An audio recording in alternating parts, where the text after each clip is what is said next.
We begin in France, where protesters continue to throng the streets for the fourth day in a row. President Emmanuel Macron rushed out of a European Union summit in Brussels to attend a second cabinet crisis meeting in 2 days. The European country has been on the edge since Tuesday. The French government has deployed over 45,000 officers to quell the violence. These are visuals from Marseille, the port city of France that is home to the infamous Basilica of Notre Dame. But now the city is being looted in broad daylight by angry protesters. At night, vehicles have been set ablaze by the mob, but 1,311 arrests and 100 hours later, locals are still locking horns with the police, and they show no signs of leaving the streets.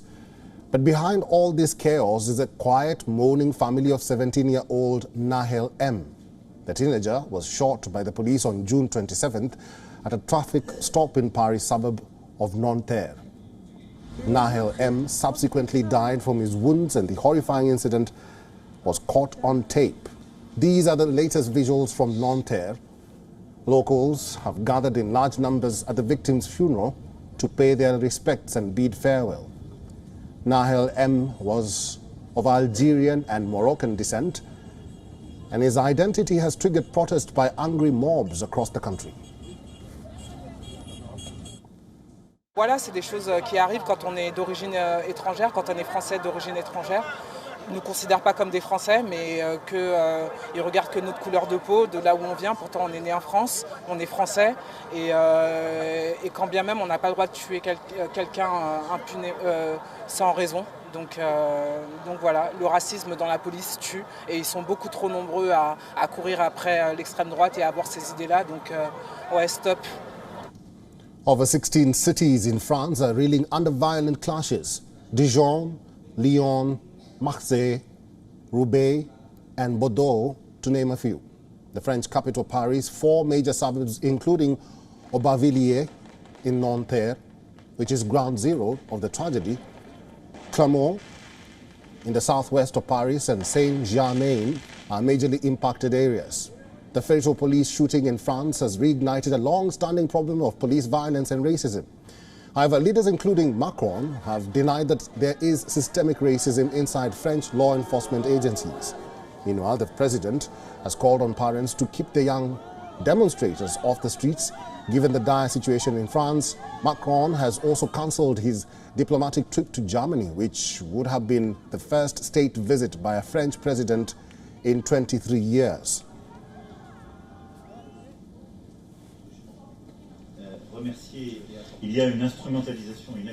Alexis Poula is a journalist and founder of Le Monde Modern.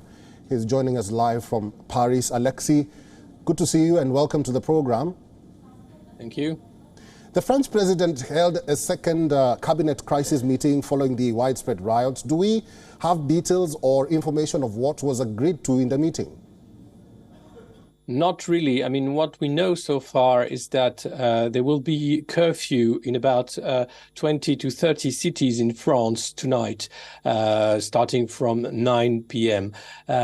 Also yesterday, all traffic from tramways and buses was cancelled in all over the country from 9 p.m. And in terms of the engagement of police forces, there was 45,000 police forces engaged yesterday with special units, anti-terrorist units that were deployed with also armored vehicles, helicopters, drones, and all kind of instruments to engage with the protester and make sure that the riots won't be as big as yesterday.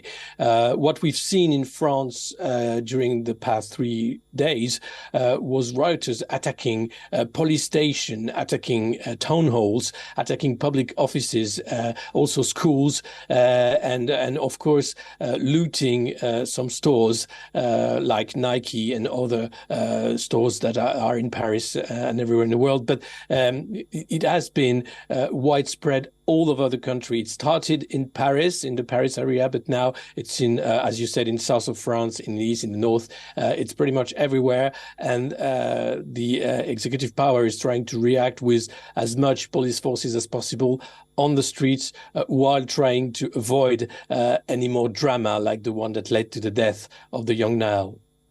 Alexi, we are reporting that over 1,300 arrests have been made so far. Can you confirm that for us? And several cities have imposed curfews, like you mentioned, following the unrest. Are the curfews really working so far? And what are the authorities doing to avoid a spillover?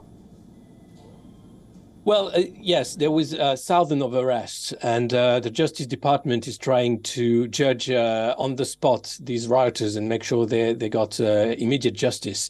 And for the curfew, of course, there is around 30 cities tonight. But yesterday there was already curfews in some cities, like Marseille and other. It didn't work. The young rioters are in the streets. They don't care so much about the police forces or the law enforcement officer or the curfews measures. So it really doesn't work so far.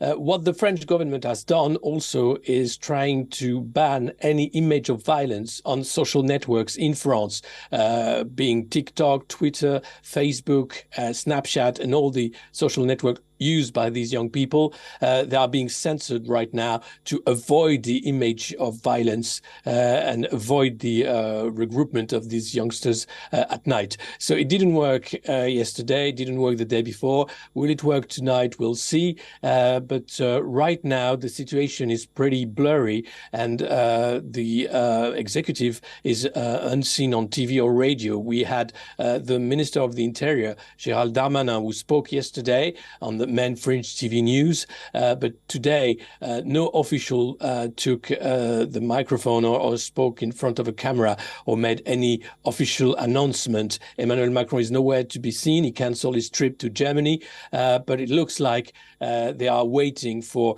more information from the war room, as they call it, to know what to say and what will be the further measure if riots keep on in France. Alexi, very briefly, President Emmanuel Macron is seeking to unite the country in his second term. What do these protests mean for him?